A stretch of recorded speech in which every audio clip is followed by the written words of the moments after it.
सेनापति प्राणहंतक, हमने निश्चय किया है कि हम देवताओं पर आक्रमण करेंगे और उनसे उनकी गंगा को छीन लेंगे। आप असुरों के सम्राट हैं, महाशक्तिमान हैं, और ये गंगा तो एक निर्बल स्त्री है, इतनी निर्बल कि ब्रह्मा ने उसे अपने छोटे से कमंडल में बंद कर रखा था। उसे उठा लाना कौन सा कठिन कार्य है? इस कार्य के लिए तो हमारे मायावी दानव ही पर्याप्त हैं। बुलाओ उन मायावी दानवों को। गुरुदेव, आपके आशीर्वाद से मैंने कठोर तपस्या की कि भगवान शिव को भी शक्ति प्रदान करने पर विवश होना पड़ा। अब मैं देवलोक पर आक्रमण करना चाहता हूं, देवताओं को परास्त करके गंगा को पाताल लोक लाना चाहता हूं। इसके लिए मैं आपसे आज्ञा और आशीर्वाद चाहता हूं। अवश्य असुरराज, अवश्य।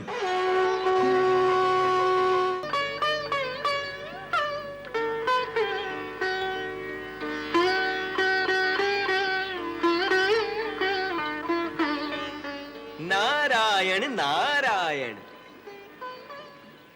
हे गंगा मैया, हे त्रिभुवन तारिणी, हे पापनाशिनी, अपने भक्त को दर्शन देकर अनुग्रहित कीजिए माते।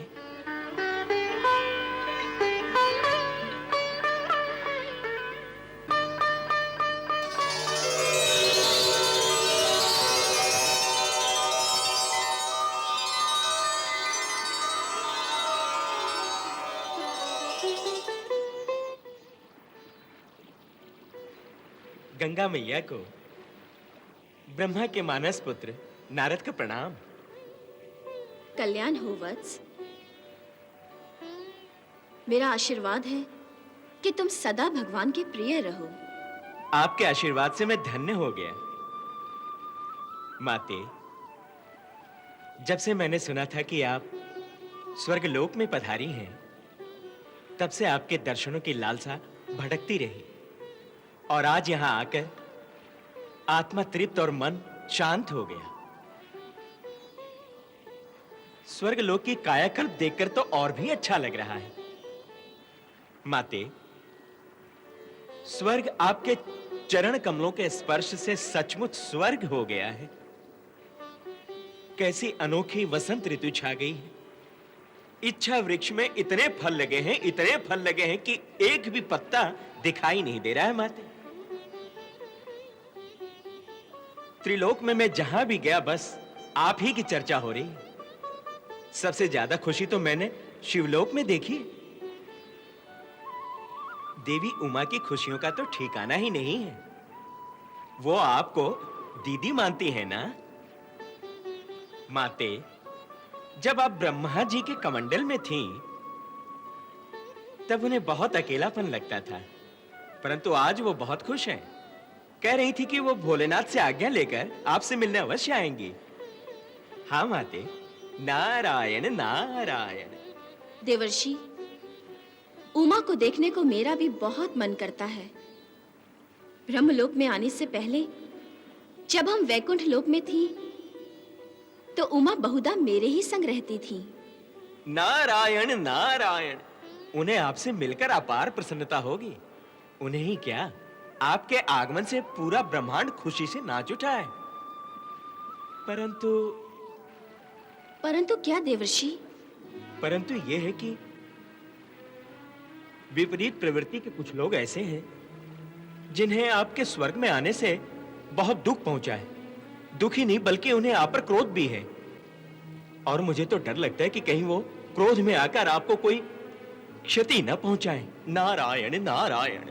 ये आप क्या कह रहे हैं देवर्षि? कोई प्राणी मुझ पर क्रोध क्यों करेगा? मैंने तो किसी को हानि नहीं पहुंचाई। हानि नहीं पहुंचाई, परंतु आपने उन्हें निराश कर दिया है। नहीं मुनिवर, मैं किसी को निराश कैसे कर सकती हूँ? मैं तो सबकी माता हूँ। सब मेरी संतान हैं। मेरे लिए सब बराबर हैं।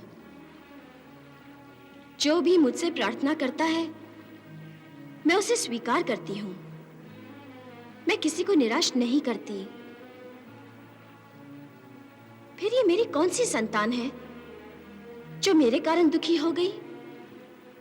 मुझे बताइए मुनिवर, मैं उनके दुख दूर करूंगी।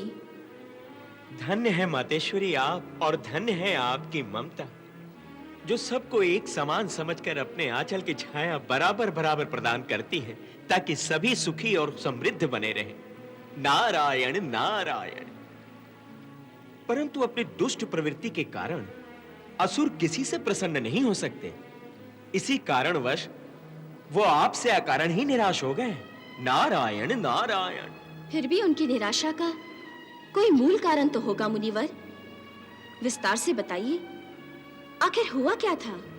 माते, जब मैं भ्रमण करता हुआ आकाश मार्ग से होता हुआ असुर लोक के ऊपर से गुजर रहा था, तो मैंने सुरेश्वर अंधकासुर को आपके और देवताओं के विरुद्ध आग उगलते हुए देखा था।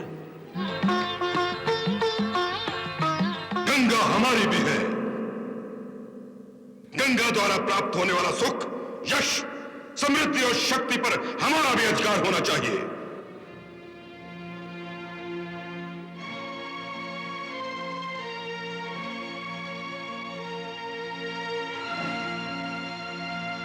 ये छल है, छल। हम पातालवासी दानवों के साथ आकाश के देवताओं का धोखा है। गंगा हमारी भी है। गंगा द्वारा प्राप्त होने वाला सुख, यश, समृद्धि और शक्ति पर हमारा भी अधिकार होना चाहिए। परंतु इन देवताओं ने हमारा यह अधिकार एक बार फिर छीना है। ये देवता हमारी शक्ति क्षीण करना चाहते हैं। हाँ असुर सम्राट, अपनी शक्ति के घमंड में देवता हम असुरों को तिरस्कार से देखते हैं। हमें तुच्छ समझते हैं। निर्बल समझकर हमारा हर अधिकार हड़प जाते हैं। हाँ सेनापति प्राणहंतक, इतिहास साक्षी है कि इन देवताओं ने सदैव ही हमारे साथ अन्याय किया है। जब भी हमें शक्ति प्राप्त करने का अवसर मिला है, तो इन देवताओं ने वो अवसर हमसे छीना है। सागर मंथन के समय अमृत पर हमारा भी अधिकार था, परंतु इन देवताओं के पक्षपाती विष्णु ने मोहिनी का रूप धारण करके हमारा भी हिस्सा देवताओं को दे दिया था।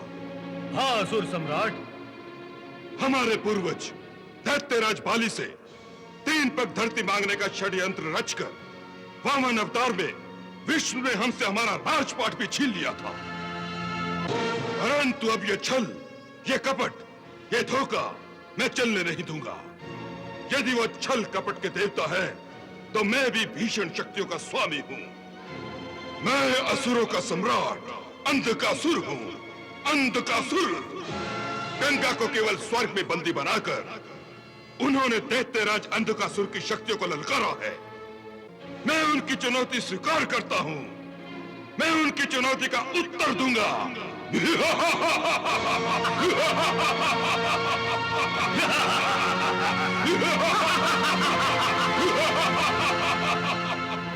मैया, मैं आपके दर्शन करने और असुर सम्राट अंधकासुर के षड्यंत्र से आपको सचेत करने आया था।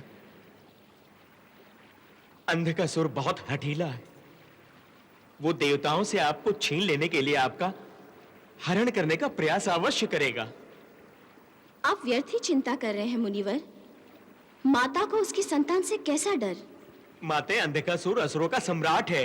भयंकर शक्तियां उसके अधीन है और अभी क्रोध में है, कहीं कुछ उल्टा सीधा न कर दे। नारायण नारायण।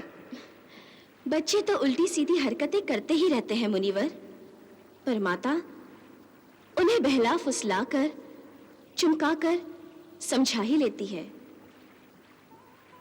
आप निश्चिंत रहिए मुनिवर, मैं असुरों को कुछ भी अनुचित नहीं करने दूंगी। नारायण नारायण।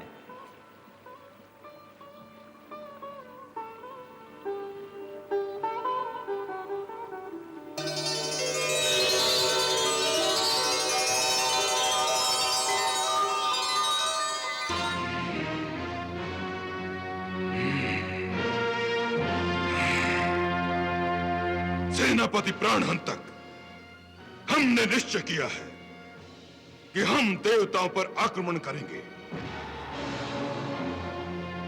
और उनसे उनकी गंगा को छीन लेंगे। गंगा का अपहरण करके उसे बंदी बनाकर हम पातालोक ले आएंगे और उसकी दिव्यता से पातालोक की शोभा बढ़ाएंगे। गंगा असुर लोक की सेवा करेगी, असुरों को सुख और समृद्धि प्रदान करेगी। सेनापति प्राणहंतक, आज्ञा असुर सम्राट। स्वर्ग पर आक्रमण की तैयारी करो। हम स्वयं असुरों के विशाल दल बल के साथ स्वर्ग पर आक्रमण करेंगे। क्षमा करें असुर सम्राट, आप असुरों के सम्राट हैं, महाशक्तिमान हैं, और ये गंगा तो एक निर्बल स्त्री है, इतनी निर्बल कि ब्रह्मा ने उसे अपने छोटे से कमंडल में बंद कर रखा था। उसे उठा लाना कौन सा कठिन कार्य है? इस कार्य के लिए तो हमारे मायावी दानव ही पर्याप्त हैं। तुम ठीक कहते हो सेनापति प्राणहंतक। एक स्त्री और मेरे पराक्रम की क्या तुलना। बुलाओ उन मायावी दानवों को। जी महाराज।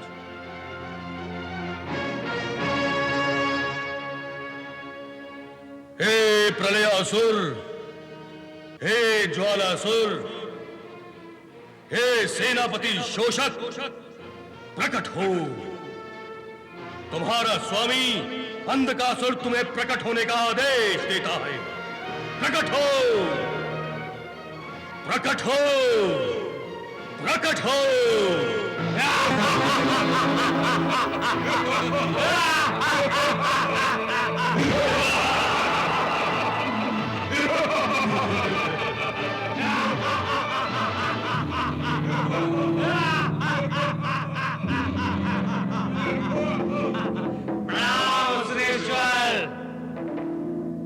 दैत्यराज, ये है हमारे महान मायावी दानव, सर्वनाश करने में विशेषज्ञ।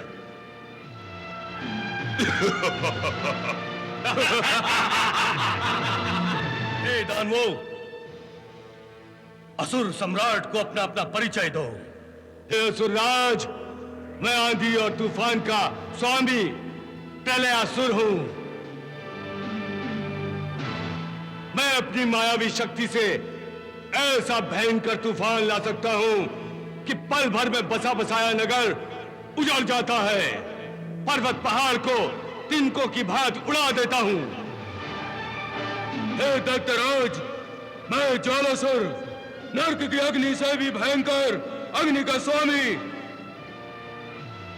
दैत्यराज, मैं हूं दानव सेनापति शोषक। मैं सागर जैसे विशाल सागर को पीकर भी कभी डकार नहीं लेता। आइए महाराज, इनकी कला का प्रदर्शन देखें।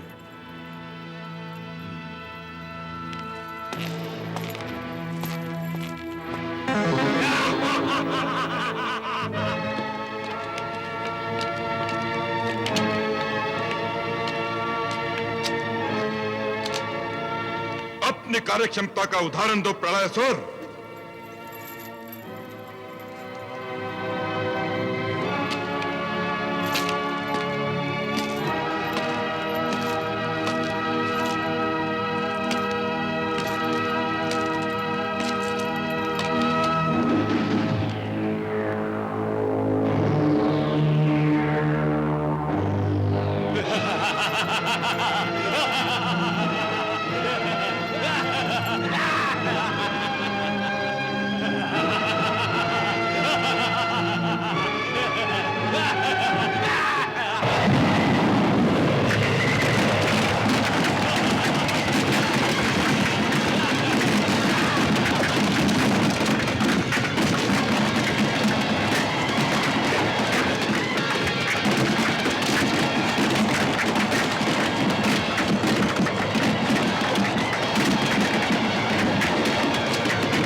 तुम भी अपनी कला का प्रदर्शन करो ज्वालासुर।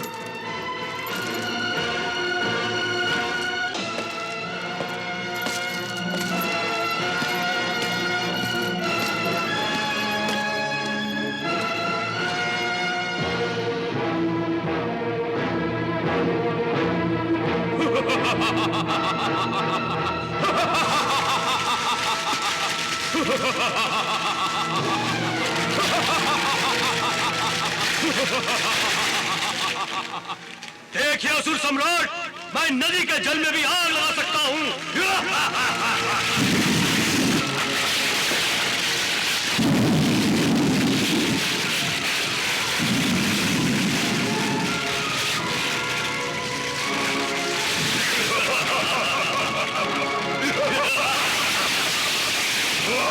वाह ज्वालासुर वाह।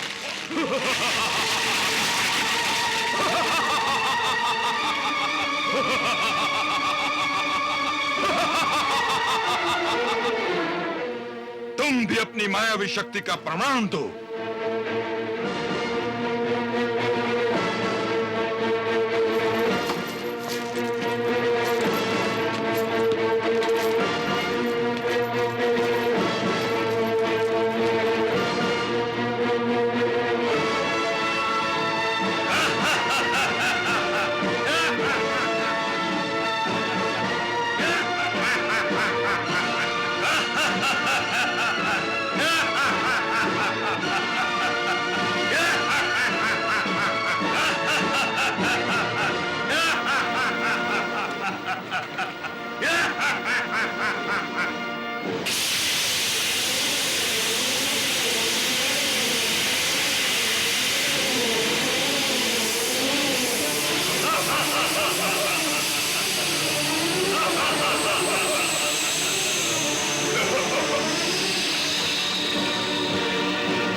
दैत्यराज, ये तो इन तीनों का संक्षिप्त परिचय है। तीनों साक्षात प्रलय है, प्रलय। इनमें से किसी एक को गंगा का अपहरण और स्वर्ग का विनाश करने के लिए आज्ञा और आशीर्वाद दीजिए। इस कार्य के लिए मैं एक दानव को नहीं, मैं तीनों दानवों को जाने की आज्ञा देता हूं।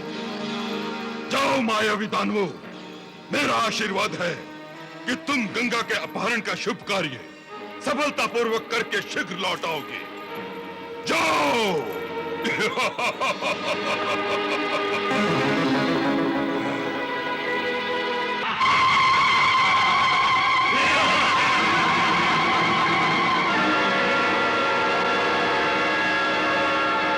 अगर वो नहीं मानी तो मैं उसके जल को आग लगा दूंगा।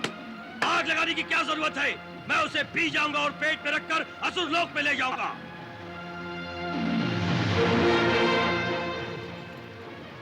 अरे यहाँ तो गंगा नदी का जल ही जल दिखाई देता है। कहाँ है गंगा? लगता है हमारे आने का समाचार उसे पहले ही मिल गया है और वो हमारे डर से इस जल में कहीं छुप गई है। तो ठीक है, मैं नदी के समझ जल को ही पी लेता हूँ। गंगा जल में जहाँ कहीं छुपी होंगी मेरे मुंह में समा ही जाएंगी।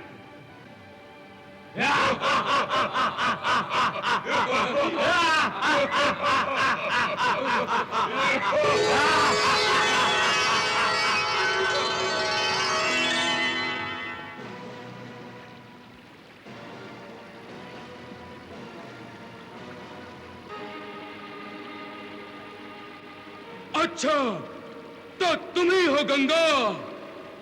हाँ वत्स, मैं ही गंगा हूँ। तुम मेरे पास किस कारण से आए हो? कहो, मैं तुम्हारा कैसे कल्याण करूं? कल्याण तो असुरराज अंधकासुर करेंगे तुम्हारा। अंधकासुर? हाँ, हम असुर सम्राट अंधकासुर के आदेश से ही तुम्हें पाताल लोक ले जाने के लिए आए हैं। वत्स, मैं असुर लोक में भी अवश्य आऊंगी, क्योंकि तीनों लोग मेरे अपने हैं और उनमें रहने वाले प्राणी मेरी संतान हैं। परंतु सृष्टि के नियमानुसार होनी अपने निश्चित समय पर ही होती है और अभी मेरा पाताल लोक जाने का समय नहीं आया है। इसलिए मैं आपके साथ पाताल लोक नहीं जा सकती। हे गंगा, तुम पाताल लोक जाने से इनकार कर रही हो? तुम्हारा इतना साहस! क्या हम दानवों से भय नहीं लगता? कितने भोले हो वत्स, तुम्हारा बचपना अभी तक गया नहीं। इतने बड़े होकर भी बच्चों की तरह माता को डरा रहे हो। ये गंगा मीठे मीठे बोल बोलकर हमें बहला रही है। परंतु गंगा, हम तुम्हारी इन मीठी बातों के जाल में नहीं फंसने वाले। सीधी तरह हमारे साथ पाताल लोक चली चलो, अन्यथा हमें अपने बल का प्रदर्शन करने पर विवश होना पड़ेगा। पुत्र, तुम व्यर्थ ही उत्तेजित हो रहे हो। माता के साथ ऐसा व्यवहार संतान को शोभा नहीं देता। पुत्र होकर अपनी मर्यादा की सीमा को तोड़ रहे हो। हे गंगा, हम यहाँ मर्यादा और सभ्यता का पाठ पढ़ने नहीं आए, बल्कि अंधकासुर के आदेश का पालन करने आए हैं। पुत्र, हट करना अच्छी बात नहीं। मित्रों, ये देवी ऐसे नहीं मानेगी। हमें अपनी मायावी शक्तियों का प्रयोग करना ही पड़ेगा।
देवराज, देवराज, अनर्थ हो गया, अनर्थ, अनर्थ हो गया।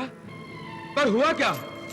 देवराज, असुरों ने घात लगाकर गंगा मैया पर आक्रमण कर दिया। गंगा मैया पर आक्रमण?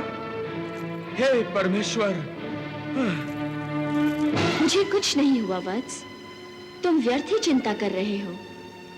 ईश्वर की कृपा है माता, जो आपको कुछ नहीं हुआ। यदि हमारे होते हुए आप पर आज भी आती, तो हम अपने आप को कभी क्षमा नहीं कर पाते कि अपनी माता की रक्षा हम नहीं कर सके। माते, ये असुर बहुत सर चढ़ गए हैं। उन्हें उनके इस अपराध का दंड हम अवश्य देंगे। क्या समझ रखा इन असुरों ने अपने आप को? उनका इतना दुस्साहस कि स्वर्ग लोक पर चोरी छुपे आक्रमण करके हमारी माता को छीन लेने का प्रयास कर रहे हैं। हमसे हमारी मैया को छीन लेना चाहते हैं। वो तुमसे तुम्हारी मैया को छीनने नहीं, बल्कि अपनी माता को लेने आए थे। आखिर असुर भी तो मेरी संतान है। नहीं मातेश्वरी, आपको असुरों के इस भयंकर अपराध को क्षमाशील दृष्टि से नहीं देखना चाहिए। उन्होंने आपका अपहरण करने की ही नहीं, आपको नष्ट करने की भी चेष्टा की थी। असुर क्रोधित प्रवृत्ति के होते हैं, इसलिए क्रोध में कुछ भी उल्टा सीधा कर बैठते हैं। परंतु क्रोध की भी कुछ मर्यादा होती है। सीमा तोड़ने वाले क्रोध का उपचार करना ही पड़ता है माते। हम देवताओं का जन्म ही सृष्टि की रक्षा के लिए हुआ है। क्या हमें क्रोध का अधिकार नहीं है?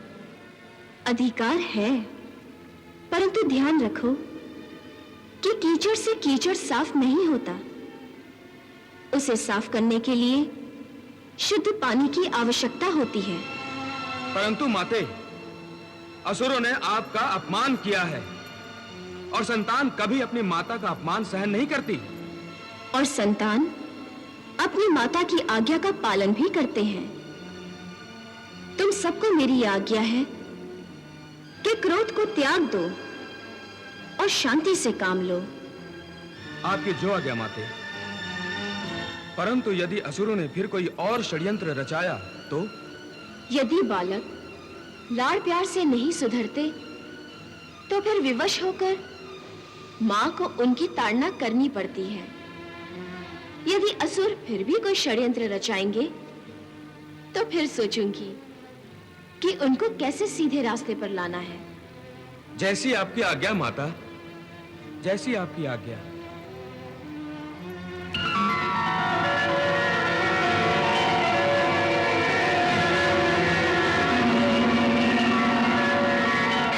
जाओ, दूर हो जाओ मेरी नजरों के सामने से।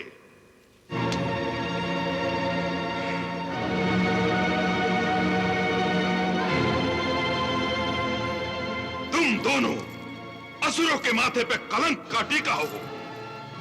तुमसे तो अच्छा वो ज्वालासुर था जिसने गंगा में डूबकर अपने प्राण त्याग दिए। जाओ, निकल जाओ यहां से।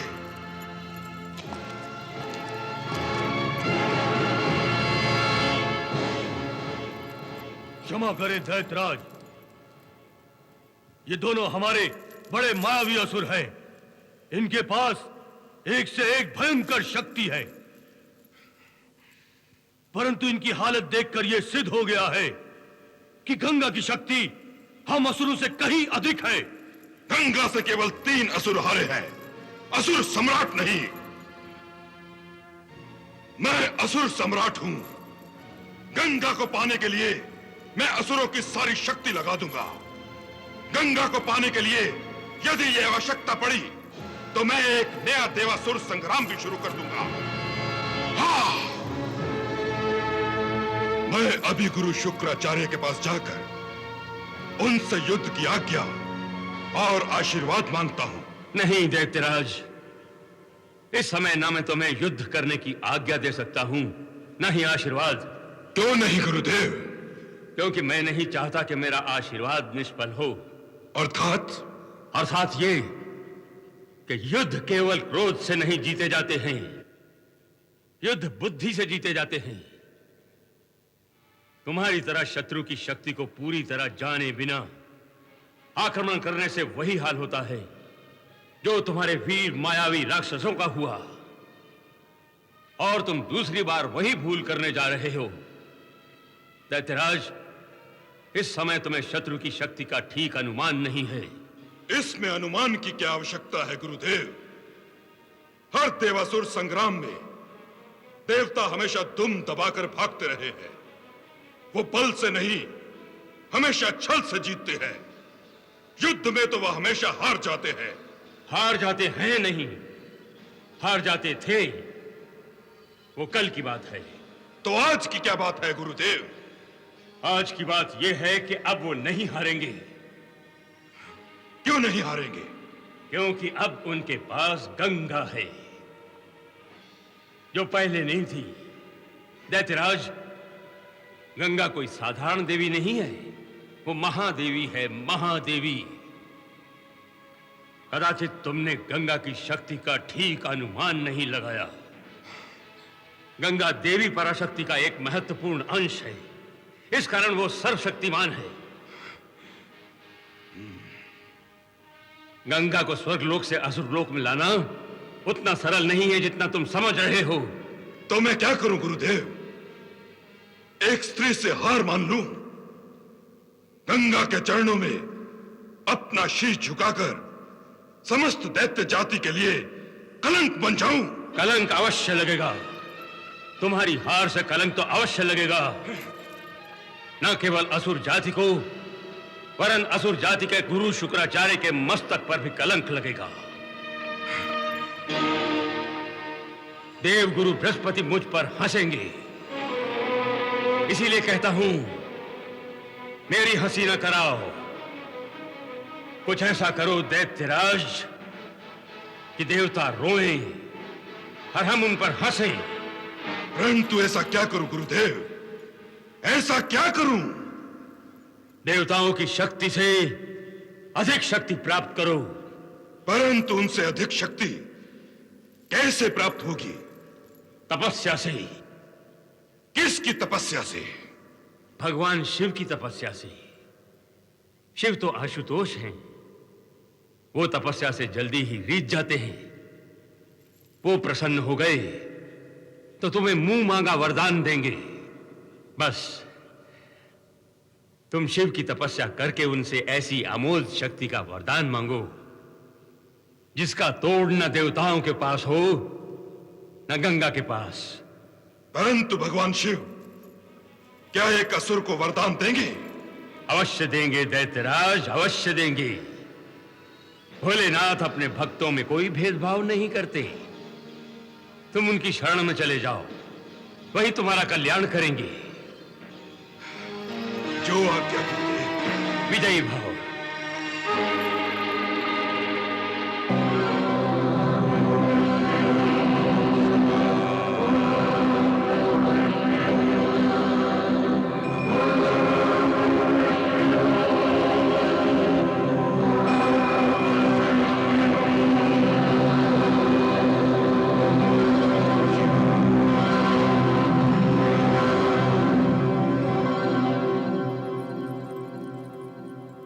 नारायण नारायण नारायण नारायण।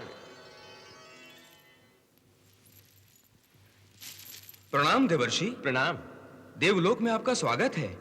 नारायण नारायण। वाह देवराज, आप यहां सोम रसपान का आनंद ले रहे हैं। कैसे पुत्र हैं आप? आपको अपनी गंगा मैया की तनिक भी चिंता नहीं है? गंगा मैया, क्या हुआ मेरी माता को? वे कुशल से तो है ना? नारायण नारायण। अभी तक तो सब कुशल से हैं, परंतु देवराज, असुर राज अंधकासुर इस कुशलता को भंग करने का भयंकर प्रयास कर रहा है। अर्थात यह है कि अंधकासुर गंगा मैया का अपहरण करने के उद्देश्य से तपस्या करके शक्ति प्राप्त कर रहा है। नारायण नारायण। परंतु मैं अंधकासुर की इस अपवित्र इच्छा को पूरा नहीं होने दूंगा। मैं उसकी तपस्या को भंग कर दूंगा मुनिवर। मैं उसकी तपस्या को भंग कर दूंगा। नारायण नारायण नारायण नारायण।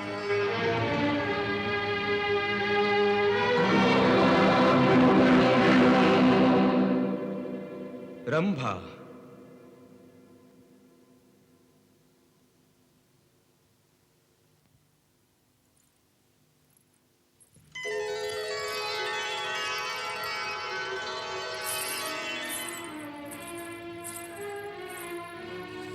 प्रणाम देवेंद्र। कहिए, मैं आपकी क्या सेवा कर सकती हूँ? सेवा मेरी नहीं, सेवा दैत्यराज अंधकासुर की करनी है। अंधकासुर की? हाँ रंभा, तुम अप्सराओं में सबसे सुंदर अप्सरा हो। तुम्हारी सुंदरता और तुम्हारा यौवन बड़े बड़े ऋषि मुनियों को धर्म संकट में डाल देता है। आज तुम अपनी सुंदरता, चंचलता और यौवन के सारे शस्त्रों को एकत्रित करके दैत्यराज अंधकासुर के मन और हृदय पर आक्रमण करो। अंधकासुर की तपस्या को भंग कर दो रंभा। उसकी तपस्या भंग कर दो। देवेंद्र, मेरा सौंदर्य एक ऐसा सुंदर जाल है जिसे पाने की लालसा में प्राणी अपना सब कुछ गवा देता है। आप निश्चिंत रहिए, मैं अंधकासुर की तपस्या अवश्य भंग करूंगी।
हे अग्निदेव, हे वायुदेव, मैं अधर्मी अंधकासुर की तपस्या को भंग करना चाहता हूं। इसके लिए मैंने अप्सरा रंभा को भेजा था, परंतु वो तो असफल होकर लौट आई है। तो इसमें निराश होने की क्या आवश्यकता है? मैं और वायुदेव दोनों मिलकर अंधकासुर की तपस्या को अवश्य भंग कर देंगे।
भोलेनाथ, मैंने वर्षों आपकी कठोर तपस्या की, परंतु आप प्रसन्न नहीं हुए।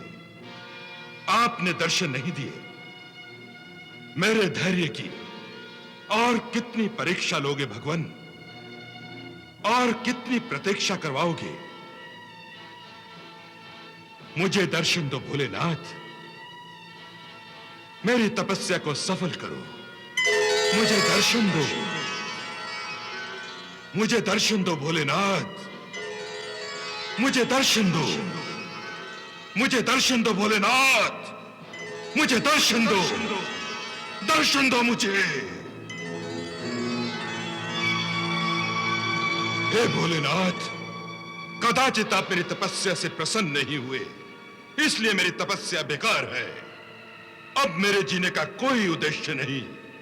मैं इसी तपस्या के स्थान पर अपने प्राणों की आहुति देने जा रहा हूं। मेरे प्राणों की भेंट स्वीकार कीजिए। ठहरो वत्स।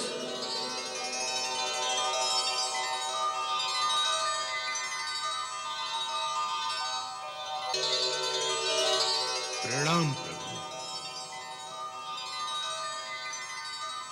वत्स, तुमने किस कारण इतनी कठोर तपस्या करके मेरा स्मरण किया है?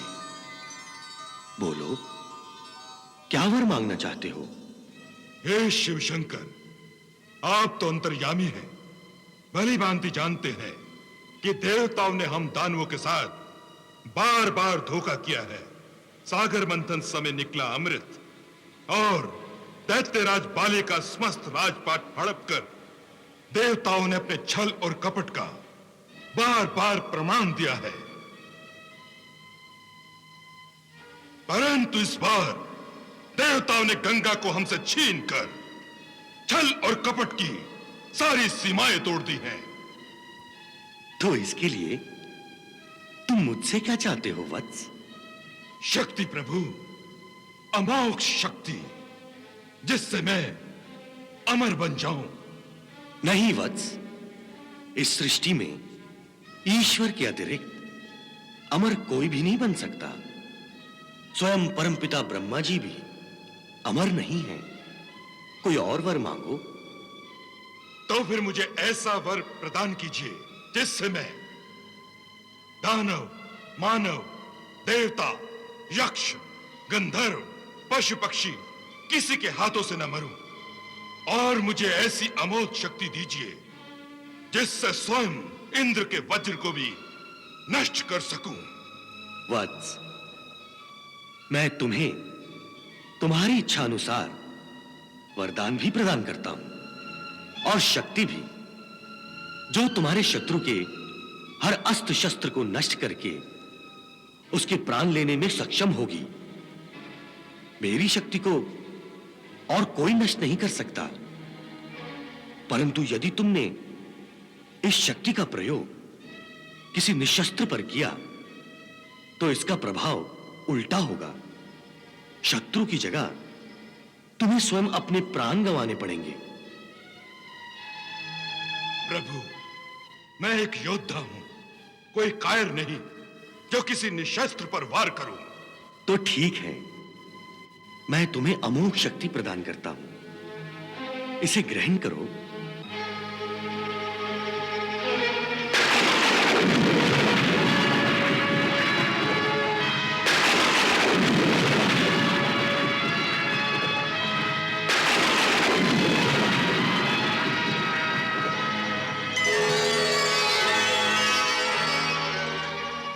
धन्यवाद प्रभु, धन्यवाद।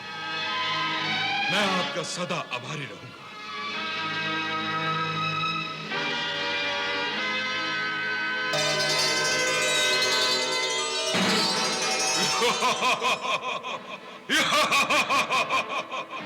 आज मैं परम शक्तिशाली हो गया हूं, महाबलशाली हो गया हूं। अब मुझे कोई परास्त नहीं कर सकता। गंगा का अपहरण करने में मैं सक्षम हो गया हूं।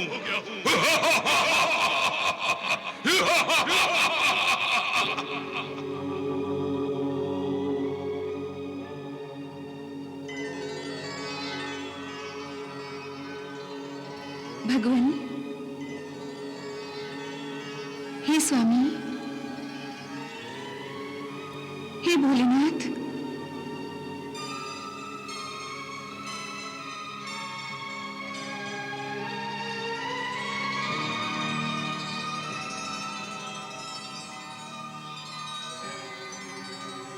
हे भोलेनाथ, ये आपने क्या अनर्थ कर दिया? ये आपने कैसा अनर्थ कर दिया? कैसा अनर्थ देवी? मैंने तो कोई अनर्थ नहीं किया। आपने असुर सम्राट अंधकासुर को अपने त्रिशूल के अंश के रूप में अमोघ शक्ति का वरदान नहीं दिया? अवश्य दिया है, पर इसमें अनर्थ की क्या बात है? और वरदान देना अनर्थ कैसे हो सकता है? आप तो त्रिकालदर्शी हैं। आप भलीभांति जानते हैं कि अंधकासुर आपके इस वरदान का दुरुपयोग करेगा। दुरुपयोग करेगा तो उसका दंड भी वो अवश्य पाएगा देवी, क्योंकि शक्ति के वरदान में शक्ति के दुरुपयोग करने का दंड भी निहित होता है देवी। फिर इसमें चिंता का कौन सा विषय है? प्रभु, अंधकासुर आपकी वरदान की गई अमोघ शक्ति का प्रयोग देवी गंगा के विरुद्ध करेगा, और आप तो जानते हैं कि मैं महादेवी गंगा को अपनी दीदी मानती हूँ। जब आप ये जानती हैं कि गंगा जी महादेवी हैं, तो ये भी जानती होंगी कि उनकी शक्तियां भी महान हैं। उनकी सुरक्षा के प्रति आपकी चिंता अकारण है। मेरी चिंता अकारण नहीं है प्रभु। मैं जानती हूँ कि महादेवी गंगा आदि शक्ति का प्रमुख अंश है, महाशक्तिशाली हैं, परंतु उनमें ममता की भावना प्रधान है। वो अपनी शक्तियों का प्रयोग विनाश के लिए नहीं, बल्कि कल्याण के लिए करती हैं। किसी का कल्याण करना तो अच्छी बात है, परंतु देवी गंगा को जब कल्याण की लगन में अपनी सुध-बुध तक नहीं रहती, और असुरों की प्रवृत्ति ही ऐसी है कि वो अपने हित के आगे किसी की नहीं सुनते। देवी गंगा के स्वर्ग में आगमन से वो उन्हें भी अपना शत्रु समझने लगे हैं, और अब आपका वरदान पाकर उनका साहस और भी बढ़ जाएगा। आप निश्चिंत रहिए देवी उमा, देवी गंगा को कुछ नहीं होगा। परंतु मेरा मन शंका ग्रहित है। भोलेनाथ, यदि आपकी प्रदान की हुई अमोघ शक्ति का प्रयोग देवी गंगा के विरुद्ध हुआ, तो इसका उत्तर आपके अतिरिक्त और कोई नहीं दे सकता। इसमें आपका अपमान होगा। इसलिए अब देवी गंगा की सुरक्षा के लिए आप ही को कोई उपाय करना होगा। कैसा उपाय देवी? वो वरदान निष्फल कर दीजिए। नहीं देवी, मैं अपने दिए हुए वरदान को स्वयं क्षीण करूं, यह उचित नहीं है। ऐसा करना अधर्म होगा। आप दानवों के विरुद्ध कुछ नहीं करेंगे, और देवी गंगा की सुरक्षा का उपाय किए बिना मैं निश्चित नहीं बैठ सकती। तो आप ही कोई उपाय कर लीजिए। अपनी दीदी की सुरक्षा के लिए आपको कुछ भी करने का अधिकार है। परंतु यदि ऐसा करते हुए अंधकासुर को प्रदान की हुई शक्ति का उत्तर मैं दूं, तो इसमें आपका अपमान नहीं होगा, और आपका अपमान करने की कल्पना भी मैं नहीं कर सकती। देवी, आप जानती हैं कि आपकी समस्त शक्ति मेरी ही शक्ति का स्वरूप है। इसलिए यदि मेरी शक्ति के विरुद्ध आप अपनी शक्ति का प्रयोग करें, तो इसमें मेरा कोई अपमान नहीं होगा।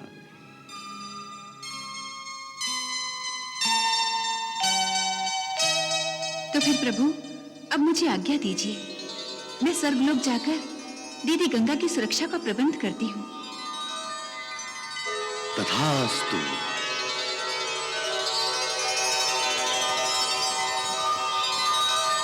गुरुदेव, गुरुदेव, वरदान मिल गया मुझे, वरदान मिल गया। बधाई हो असुरेश्वर, बधाई। प्रणाम गुरुदेव। आयुष्मान भव। गुरुदेव, आपके आशीर्वाद से मैंने कठोर तपस्या की कि भगवान शिव को भी शक्ति प्रदान करने पर विवश होना पड़ा। भगवान शिव की शक्ति को कोई देवता नष्ट नहीं कर सकता। अब मैं देवलोक पर आक्रमण करना चाहता हूं। देवताओं को परास्त करके गंगा को पाताल लोक लाना चाहता हूं। इसके लिए मैं आपसे आज्ञा और आशीर्वाद चाहता हूं। अवश्य असुरराज, अवश्य। मैं तुम्हें स्वर्गलोक पर आक्रमण की आज्ञा दूंगा और साथ ही अपने आशीर्वाद का ऐसा कवच पहनाऊंगा जिसे मैंने अपने तप सामर्थ्य से बनाया है। गुरुदेव, यदि आपकी कठोर तपस्या से निर्मित आशीर्वाद का कवच मेरे साथ हो तो मैं देवता ही नहीं, मृत्यु को भी परास्त कर दूंगा। मृत्यु को भी। अवश्य करोगे। मेरी शक्ति देखो।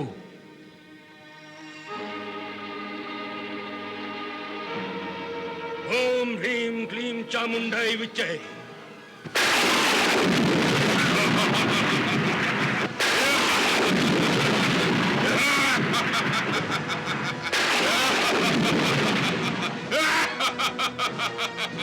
असुरराज, अब तुम पूर्णतः सुरक्षित हो। भगवान शिव की प्रदान की हुई शक्ति और मेरे तप सामर्थ्य से निर्मित यह कवच तुम्हें अजय और अमर बना देगा।